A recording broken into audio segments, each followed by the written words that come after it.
Hey guys, it's Margaret Catherine, aka Meg, and this video is about the dark side of the arts. This video is part one. So, this first thing is something that took me a long time to figure out. I'm not sure why it took me so long to figure it out. But now I remind myself of this, and it's helped me feel like a more balanced person living in the arts and working in the arts.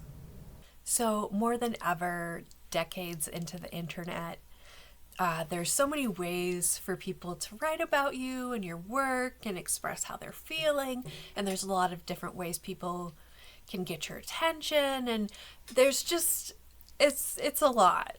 So I like to remind myself I am not responsible for other people's behavior on and off the internet.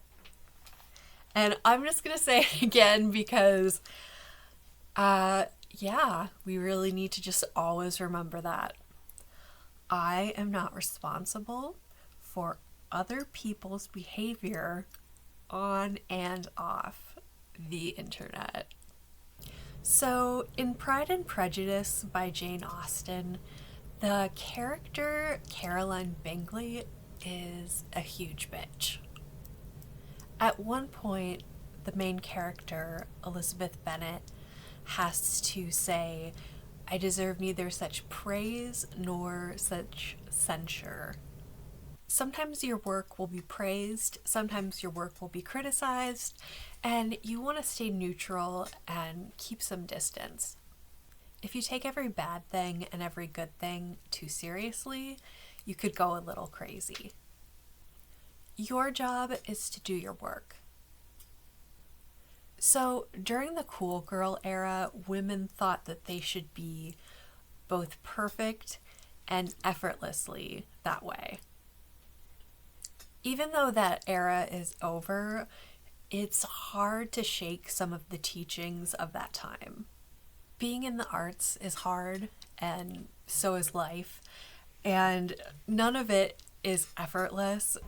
In 2016, I had a life-threatening illness, and I was hospitalized, and I was supposed to go and give poetry readings in New York.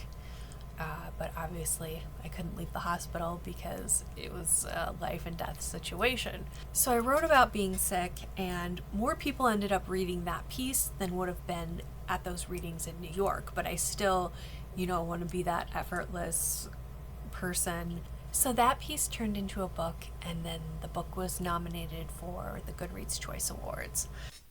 People told me I made the best of the situation, but I didn't really want to make the best of the situation. I wanted things to be easier for me. Like I said, this is part one of this topic, so I'll be back with more.